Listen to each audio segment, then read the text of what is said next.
I seriously hate the question, is now a good time to buy a house?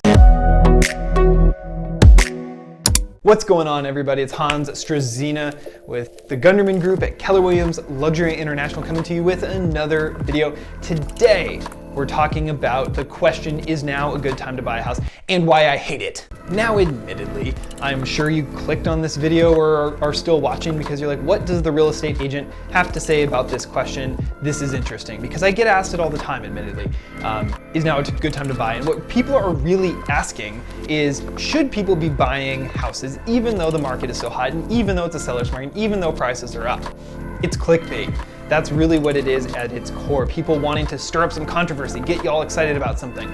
And ultimately, it's all a load of crap, in my opinion. Here's why. Ultimately, you have to decide if you're going to buy a home, are you buying an investment or are you going to buy a home? Now, those are two totally different things, because an investment is something you can spreadsheet. It gets you an ROI, it has cash flow, it has tax benefits and all of that good stuff. Whereas a home can get you some of those things, but ultimately it returns in ways that are simply you're not able to put into a spreadsheet. It's impossible, simply impossible, to spreadsheet out the feeling you get when you come home, you turn on your lights, you open up your space, you have family over, your kids come and go, whatever your story is, it just cannot be put into numbers in that way. And by asking that question of, is now a good time to buy, what you're really trying to do is distill it down of like, are people crazy for overpaying? Why are they overpaying? It gets into that world. So that's the problem. What's the solution then? How can we actually break this down in a way that helps us ask a more intelligent question? How about adding one simple word, which is it a good time for me to buy? Interesting, right? So just adding that one simple word is all the difference. One is very blanket, one is very personal. So whenever I talk to someone, I open up a buyer consultation with somebody, my first question is like, what are you trying to do? Like, how can I help you? How can I understand your situation? Because ultimately we get into their budget, we get into how many bedrooms they want, what kind of location they're looking for, what they definitely don't want, all of that kind of stuff, right? And that's really, really important because what we're building is an understanding of what they're trying to accomplish. Now, if someone comes to me and says, is now a good time for me to buy? I'm gonna ask them their budget, gonna ask them their constraints, what they want, what they don't want, all of that good stuff. And then we'll say, is that available? Does that exist? Can we go back 30 days and actually find what you're looking for inside of your price range? And if we can, then yeah, it's a good time to buy.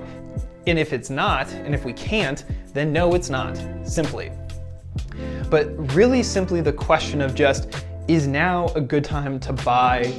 End of story is a terrible question. So what should you be doing instead? Number one, you should always focus on yourself. Start with whatever the most important part of the house is. Is it how much you paid for it? Is it the monthly payment? Is it the size? Is it the layout? Is it the location? Is it the curb appeal? Is it the kitchen? Whatever. How does it fit into your life? Because you are not the market, you are you. You are the person who is going to wake up and go to sleep in that property every single day, and you are the one that matters in that situation. So get clear on your list, get clear on what you want it to do for you, and as I've talked about in some other videos, how you want it to make you feel in here. Because that emotional response is going to tell you a lot about whether it's worth it, or it's a good time or a bad time. Secondly, once you've identified those things that are really important for you and have figured out what that all is actually meaning to you, then you should go back and look at what has sold for the price point you want, that has the features, the size, the location, the attributes that you're looking for, and decide, is what I want available? Does it exist? Or am I not willing to pay enough for it? Or am I overshooting? Do I need to spend quite this much to get whatever it is I want? So do that research. And honestly, this is where having access to the MLS or just a really good real estate agent will come in, because they'll be able to curate a list for you that you can't pull together on Zillow and Redfin very easily, although if you spent some time, you surely could. But having an agent who knows how to pull those comps effectively and knows what boundaries not to cross is really, really critical for that. But go back and do that research. Does it exist? Go back 30, 60, 90 days and find out, has the property that would have been perfect for you, made you feel the way you want to feel, does it exist? Can I get it for my budget? And then lastly, you have to think to yourself, breaking down the monthly payment of whatever it's going to cost me to live there, and looking at some of my alternatives. Do I want the feeling that I'm going to get for the dollars I'm trading?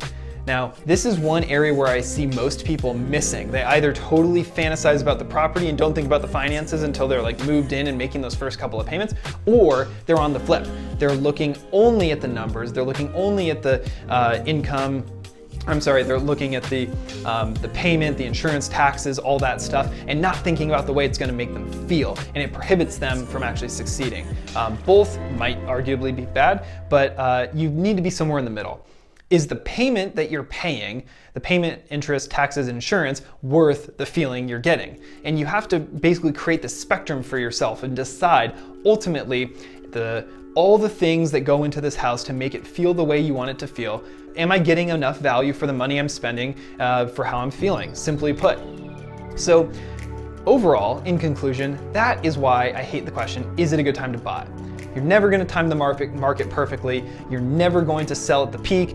You're never going to buy at the very bottom. So getting that out of the way, let's talk about what it is to you. So start thinking about that internally. If you're thinking about buying, selling, whatever, really start to internalize that and forget all the noise, guys. Seriously, it's all just designed to get you to click, put your minutes into it, and rack up some analytics on the back end for that YouTube creator. So anyways, hope you got some value out of that. And if you did, of course, subscribe to the channel, smash the like button, give it a thumbs up, because I'm going to continue to put out weekly content just like this, and would love to hear suggestions for other videos that I can make, questions I can answer, property tours I can do, any of that stuff. Write down in the comments section, throw it down there. I would love to hear your feedback, or go hit me up. My email is in the channel description, so you would love to hear from you there as well. So without any further ado, this has been Hans Struzyna with the Gunderman Group at Keller Williams Luxury International, signing off for now. See you guys on the next one.